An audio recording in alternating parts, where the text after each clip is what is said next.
સાબરકાંઠાથી સમાચાર જિલ્લામાં પણ વરસાદી માહોલ છે। વડાલી, પોશીના, ઈડર, ખેડબ્રહ્મા સહિત તાલુકાઓમાં વરસાદ પડ્યો। સવારથી વાદળછાયું વાતાવરણ હતું અને બપોર પછી વરસાદ તૂટી પડ્યો। ઈડર શહેર અને આ તાલુકાના ગામોમાં વરસાદ પડ્યો। ખેડબ્રહ્મા અને વિજયનગર તાલુકાના ગામોમાં પણ ભારે પવન સાથે વરસાદ વરસ્યો। રોકાઈને પણ સતત વરસાદી માહોલ ઉત્તર ગુજરાતના બનાસકાંઠા, મહેસાણા, સાબરકાંઠામાં જોવા મળી રહ્યો છે।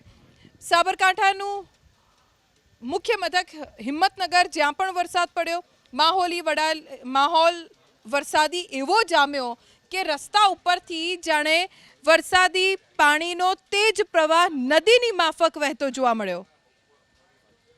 પાટણથી સમાચાર મળી રહ્યા છે, અહીંયા પણ વરસાદી માહોલ બરાબર જામ્યો છે અને ધોધમાર વરસાદ જિલ્લાના કેટલાય વિસ્તારોમાં વરસી રહ્યો છે।